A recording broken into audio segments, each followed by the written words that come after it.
안녕하세요. 예수목장교회 이노임 목사입니다. 오늘 공부하실 내용은 섭리에 대한 부분입니다. 우리가 1권 16장, 17장, 18장을 섭리, 하나님의 섭리, 통치, 보존, 허용, 운행, 협력, 이게 다 섭리를 의미하는 말인데요. 오늘은 1절에서 4절까지 16장 1절에서 4절까지를 보겠습니다. 하나님은 자기에 의해 지음을 받은 세계를 자기의 능력으로 자라게 하시고 보호하시며 자기의 섭리로 그 각 부분을 다스리심이라는 큰 제목입니다. 1절부터 4절은 피조물을 다스리고 돌보시는 하나님의 섭리에 대한 부분인데요. 1절 보시면 하나님의 창조와 섭리의 연속성. 하나님을 자기 사역을 단 한 번에 다 이루신 순간적인 창조주로 그것뿐이라고 생각하면 참 황량하다. 우리는 하나님의 능력의 현존이 세계의 첫 번째 기원인 그 창조 못지않게 영속적인 상태, 이 말이 이제 영속적인 상태에서도 빛나고 있다. 이 말이 섭리를 의미하는 말입니다. 통치, 보존, 운행, 허용, 이 모든 것들까지도 다 연속적으로 하나님의 능력이 나타나고 있다라고 말씀합니다.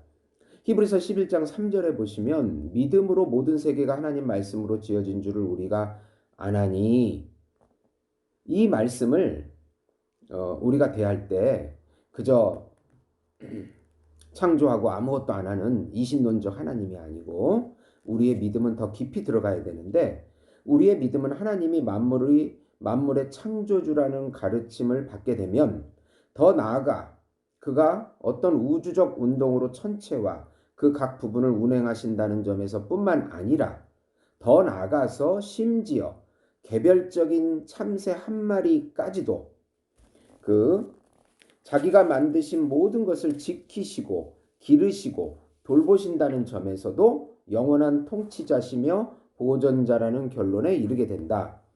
이 마태복음 10장 29절 보시면 참새 두 마리가 한 아사리온에 팔리지 않느냐?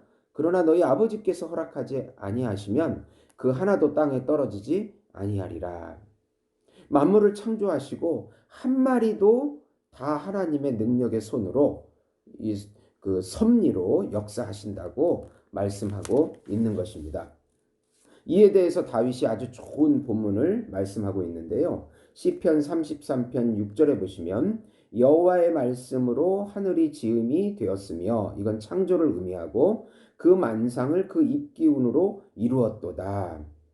섭리를, 만상을 그 입기운으로라는 말은 섭리를 의미합니다. 그러니까 창조와 섭리가 연속적으로 나아가고 있습니다. 또 시편 33편 13절에 보시면 여호와께서 하늘에서 굽어보사 모든 인생을 살피시며, 이 본문도 그것을 잘 증거해 주고 있습니다. 실로 세계의 모든 부분이 일반적으로 하나님의 은밀한 영감에 의해서 생기를 얻는다고 철학자들은 가르치고 사람의 마음은 또 그렇게 지각한다. 그러나 그들은 다윗이 다음 말씀으로 자기와 함께 모든 경건한 사람들을 이끌어 올라간 그곳까지는 이르지 못한다. 이것들은 다 주께서 이 시편 104편 27절에서 31절인데요.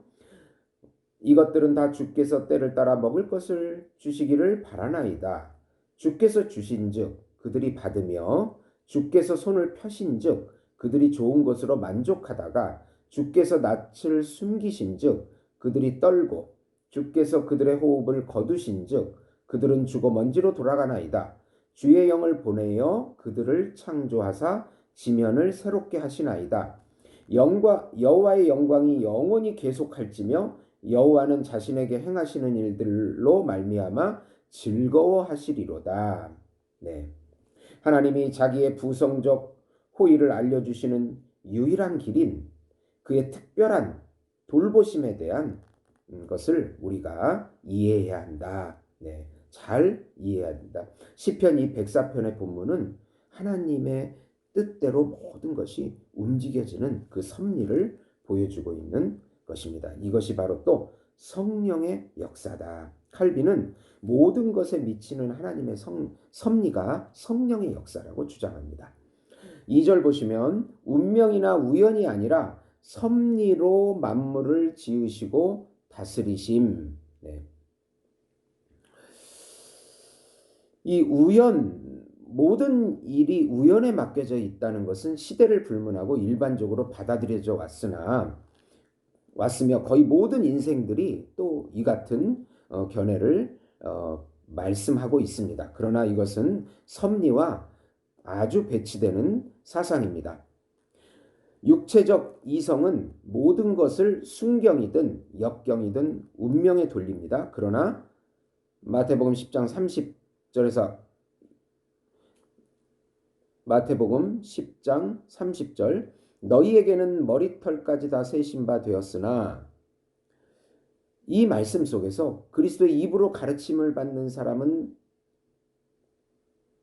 더 나아가 그 원인을 찾고자 할 것이며 일어난 일이 무엇이든 간에 그 모두가 하나님의 숨겨진 계획에 의해서 통치된다는 것을 우리가 이해해야 된다. 우리의 일어나는 모든 일들이 우연과 운명이 아니고 하나님의 숨겨진 섭리에 의해서 움직여진다고 말씀합니다. 이런 하나님의 섭리를 의미하는 것을 칼빈은 하나님의 현존하는 손이라는 은유적인 표현을 쓰고 있어요.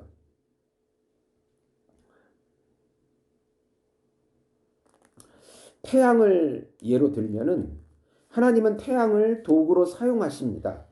그런데 그 태양이 얼마나 많은 일들을 하고 있는지 빛을 비추고 그 열로 생물을 기르고 그 광선으로 번식력을 불어넣고 또 씨앗을 따뜻하게 해서 푸른 싹이 솟아나게 하고 또 햇빛을 받으면 양분이 더해져서 줄기가 나오고 광합성이 일어나고 또 열매를 맺고 이 모든 것들이 우연이나 운명이 아니고 하나님께서 태양을 도구로서 부리고 있는 것입니다. 그 예를 보면은 여호수아서 10장 13절 보시면 태양이 머물고 달이 멈추기를 백성이 그 대적에게 원수를 갚기까지 하였느니라. 야살의 책에 태양이 중천에 머물러서 거의 종일토록 속히 내려가지 아니하였다고 기록되지 아니하였느냐. 또 히스기야 왕을 위하여 태양이 10도 뒤로 돌아가는 말씀이 있는데요. 왕하 20장 11절에 보시면 선지자 이사야가 여호와께 간구하며 아하스의 해시계 위에 나아갔던 해 그림자를 10도 뒤로 물러가게 하셨다. 네, 이렇게 말씀하고 있습니다. 네. 이런 기적들을 통해서 하나님은 태양이 날마다 뜨고 지는 것은 자연의 맹목적인 본능이 아니라 그 길을 자기가 직접 다스리시기 때문이라는 사실을 말씀하시므로 우리를 향한 그 부성적인 호의에 대한 기억을 새롭게 살리시는 것입니다. 우리에게 봄이 겨울을 따르고 여름은 봄을 그리고 가을은 여름을 차례로 따르는 것보다 더 자연스러운 것은 어디에도 없으나 이 계절의 연속 가운데서 서로 동일하지 않는 다양성이 우리에게 보이게 됨으로써 매년 매월 매일이 새롭고 특별한 하나님의 섭리에 의하여 조종된다는 사실이 쉽게 드러난다. 요즘 일어나는 그 북극에서 갑자기 온도가 20도까지 올라간다던가 적도 부근에 있는 데서 눈이 내린다든가 하나님께서는 이 모든 것들을 하나님의 섭리에 의해서 조종하신다는 것입니다. 하나님께서 비를 내리시듯이 하나님의 그 사랑이 하나님의 지식이 하나님의 섭리가 우리에게 미치고 있는 것입니다. 3절 보시면 모든 것이 하나님의 은밀한 계획에 따른 섭리로 말미암음. 네.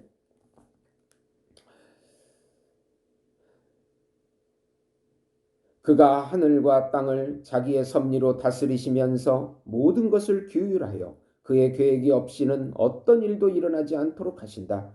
시편 115편 3절 보시면 오직 우리 하나님은 하늘에 계셔서 원하시는 모든 것을 행하셨나이다.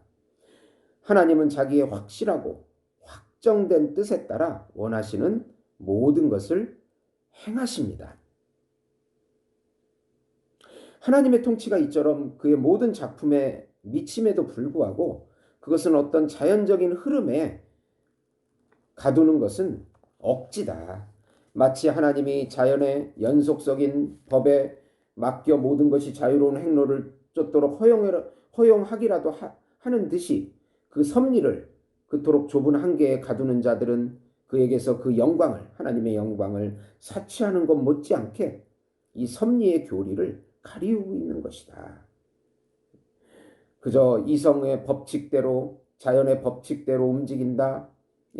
하나님이 창조하시고 법칙대로 움직인다. 이것은 섭리를 거부하는 그 이신론자들의 주장인 것입니다. 하나님의 전능하심에 합당한 찬송을 올려드리는 자들은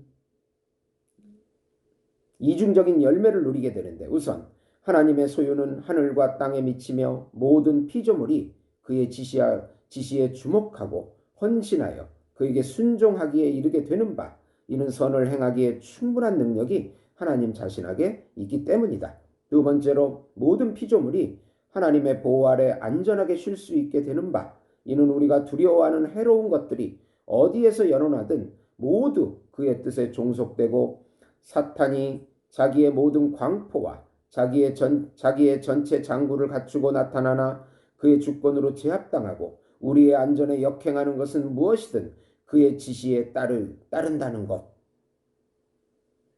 그것을 알 때 우리는 그런 미신 속에서 벗어나 담대하게 하나님을 믿음으로 하나님의 은혜를 누릴 수 있는 것입니다. 하나님의 지식과 뜻에 의한 작정에 의하지 않고는 아무것도 일어나지 않는다는 것을 우리가 항상 기억해야 한다. 그래서 보면은 예레미야 10장 2절에 보시면 여호와께서 이와 같이 말씀하시되 여러 나라의 길을 배우지 말라. 이방 사람들은 하늘의 징조를 두려워하거니와 너희는 그것을 두려워하지 말라. 점성술 얼마나 강력한 영향력을 끼치고 있습니다.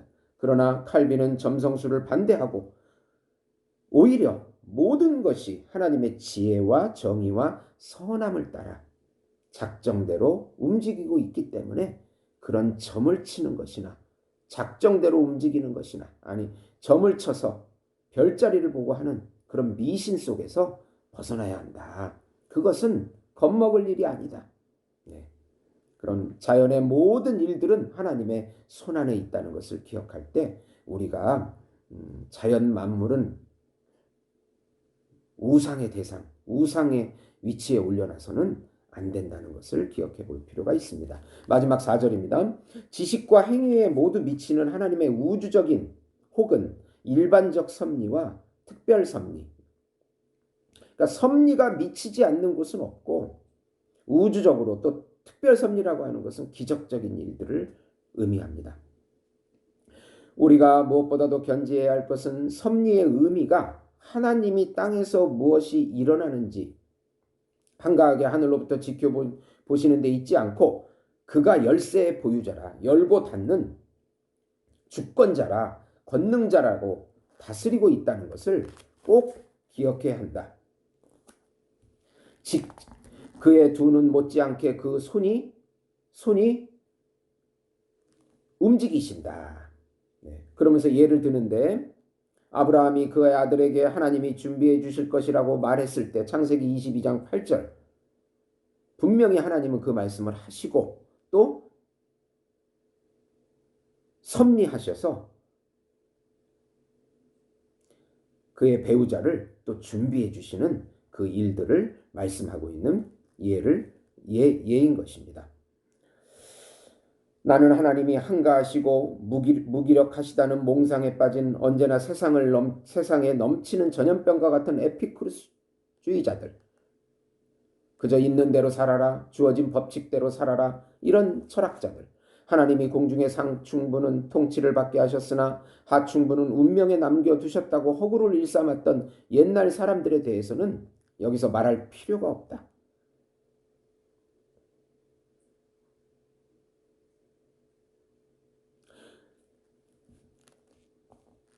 그들은 불가해한 자기의 지혜로 모든 것을 지도하시고 자기의 목적을 이루실 때까지 그것을 처리하신다는 중요한 부분들을 삭제해버린다.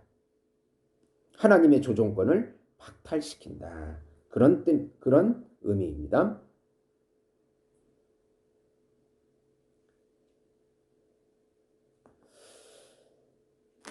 이제 그러면서